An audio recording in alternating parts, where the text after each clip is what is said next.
Halo, apa kabar? Kali ini kami dari kelompok 3 pengantar manajemen akan membawakan materi pembelajaran seputar desain dan struktur organisasi.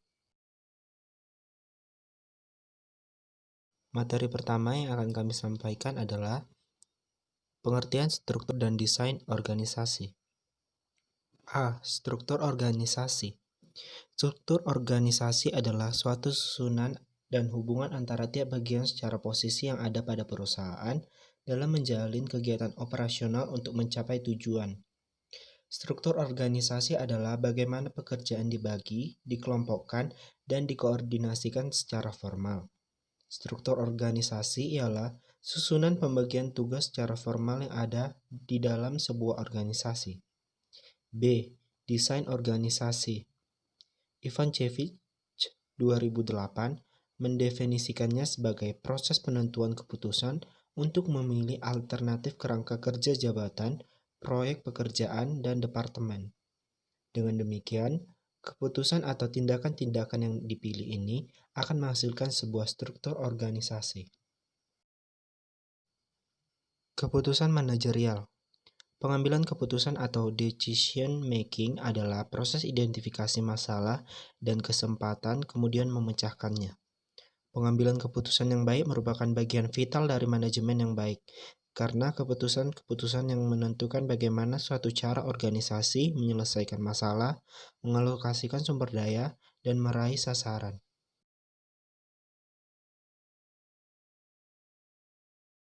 Berikut ini ada 4 keputusan manajerial sebagai pembentuk struktur organisasi yang meliputi: pertama, pembagian kerja yang menyangkut kadar dari spesialisasi pekerjaan.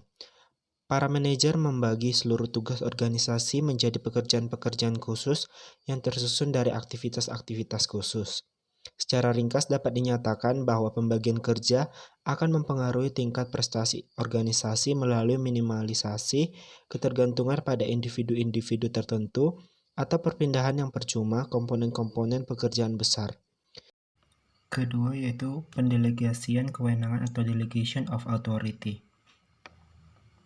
Hal ini mengacu secara khusus pada kewenangan pengambilan keputusan, bukan melakukan pekerjaan. Pendelegasian kewenangan memiliki efek positif pada pengembangan manajer profesional dan membawa iklim persaingan dalam organisasi. Ketiga yaitu ada pembagian departemen. Departemen ini dapat dikelompokkan menjadi pembagian departemen berdasarkan fungsinya atau functional departmentalization, berdasarkan wilayah atau geographic departmentalization, berdasarkan produk atau produk departmentalization, berdasarkan pelanggan atau customer departmentalization. Yang keempat yaitu rentang kendali. Rentang kendali adalah jumlah bawahan yang melapor kepada atasan. Rentang ini merupakan satu faktor yang mempengaruhi bentuk dan tinggi suatu struktur organisasi. Selanjutnya adalah 3 dimensi struktur organisasi. Pertama, kompleksitas. Kompleksitas merujuk pada tingkatan diferensiasi yang ada di dalam sebuah organisasi.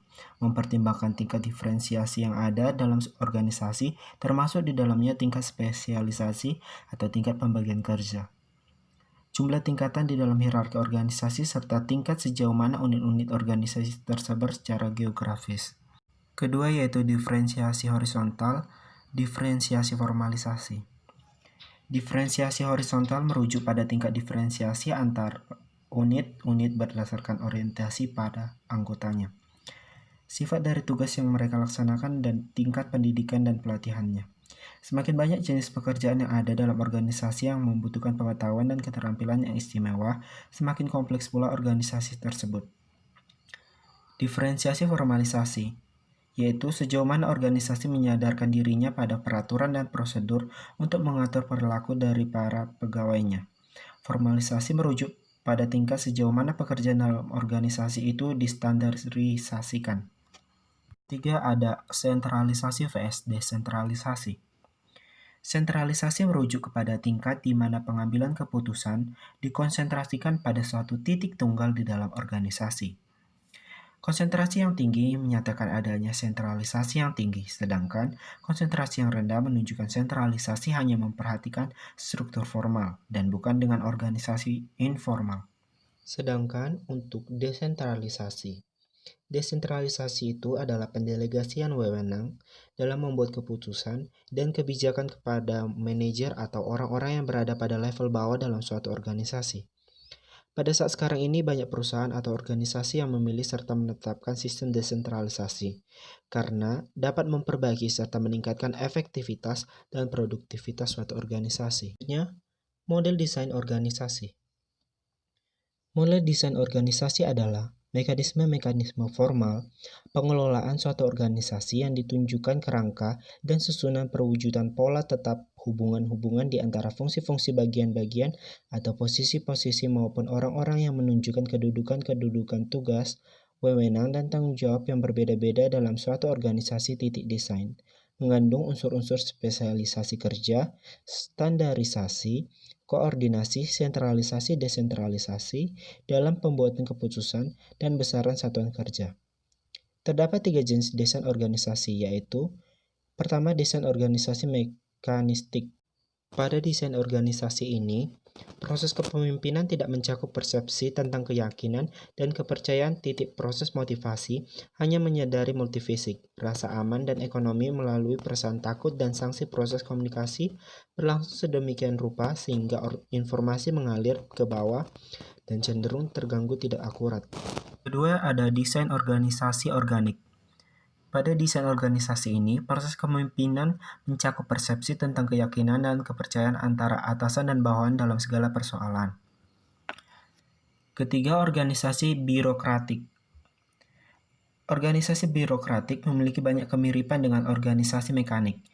Dimensi kompleksitas dan formalisasi yang sama-sama tinggi, namun perbedaannya pada sentralisasi yang rendah.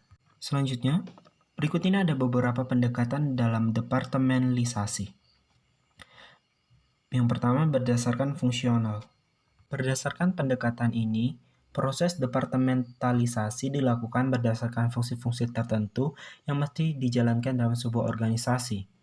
Dalam sebuah organisasi bisnis misalnya, ada pekerjaan-pekerjaan yang terkait dengan fungsi produksi, ada pekerjaan-pekerjaan yang terkait dengan pelanggan atau pasar, sehingga dinamakan dengan fungsi pemasaran dan lain sebagainya.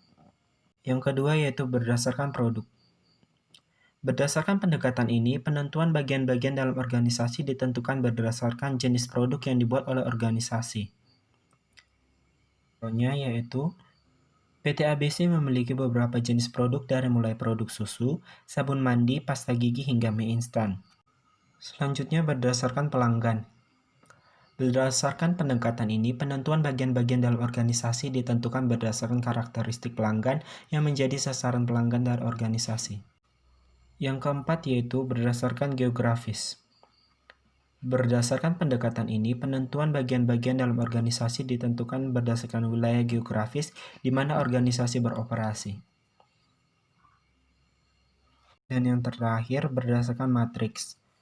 Pendekatan ini pada dasarnya merupakan proses departementalisasi yang menggunakan antara pendekatan fungsional dengan pendekatan lain.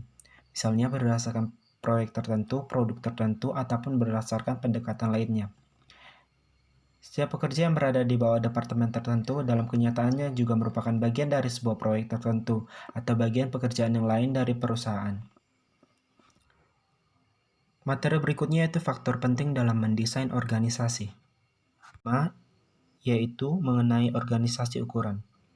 Sebuah organisasi yang lebih besar menjadi struktur yang lebih rumit. Ketika sebuah organisasi kecil, seperti toko retail tunggal, sebuah perusahaan konsultan 2 orang atau restoran strukturnya dapat sederhana. Pada kenyataannya, jika organisasi sangat kecil, bahkan mungkin tidak memiliki struktur formal, alih-alih mengikuti bagian organisasi atau fungsi pekerjaan tertentu, individu hanya melakukan tugas-tugas berdasarkan mereka suka, tidak suka, kemampuan, dan atau membutuhkan. Kedua yaitu organisasi siklus hidup. Organisasi seperti manusia cenderung untuk kemajuan melalui tahapan dikenal sebagai siklus hidup. Seperti halnya manusia, sebagian besar organisasi melalui 4 tahap berikut: kelahiran, pemuda, setengah baya, dan kematangan. Setiap tahap memiliki karakteristik yang memiliki implikasi untuk struktur perusahaan. Lahir dalam keadaan lahir, perusahaan baru saja mulai. Sebuah organisasi dalam tahap lahir belum memiliki struktur formal. Dalam organisasi muda, tidak ada delegasi banyak otoritas. Pendiri biasanya menyebut tembakan. Pemuda, pada tahap ini organisasi berusaha tumbuh. Penekanan dalam tahap ini adalah untuk menjadi lebih besar. Perusahaan ini menggeser perhatian dari keinginan pendiri dengan keinginan pelanggan. Selanjutnya yaitu setengah baya. Fase ini terjadi ketika organisasi telah mencapai tingkat keberhasilan yang tinggi. Sebuah organisasi di usia pertengahan lebih besar dengan struktur lebih kompleks dan semakin formal. Yang ketiga yaitu strategi. Masalah utama yang dihadapi oleh organisasi agar tujuan yang telah ditetapkan dapat tercapai adalah bagaimana organisasi tersebut sebaiknya distrukturkan. Pilihan struktur yang tepat belum tentu menjamin kesuksesan dalam pencapaian tujuan, akan tetapi bisa meningkatkan kemungkinan sukses dalam pencapaian tujuan. Perubahan yang terjadi pada strategi organisasi akan berdampak pada perubahan struktur organisasi. Perubahan yang terjadi pada struktur organisasi dengan demikian menyeratkan adanya perubahan strategi organisasi. Yang keempat yaitu lingkungan. Lingkungan yang dinamis menuntut organisasi juga untuk menyesuaikan diri serta dinamis.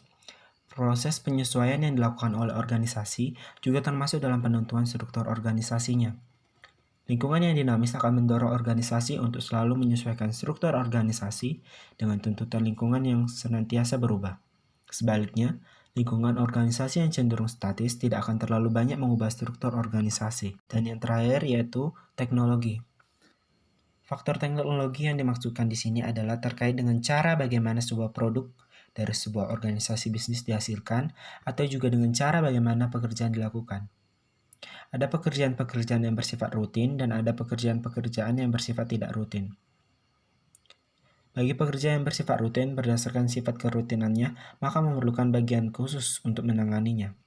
Pekerjaan membuat baju di sebuah industri garmen adalah pekerjaan rutin sehingga perlu ada bagian khusus dan struktur organisasi industri garmen tersebut. Adapun bagi pekerjaan yang bersifat tidak rutin, misalnya menemani klien ke restoran atau berkeliling mengamati proses produksi di industri garmen tersebut. Karena belum tentu dilakukan setiap hari, maka tidak memerlukan bagian khusus untuk menanganinya. Sekian video pembelajaran dari kelompok kami. Apabila ada kesalahan selama video pembelajaran ini, kami mohon maaf. Sampai jumpa di video pembelajaran selanjutnya.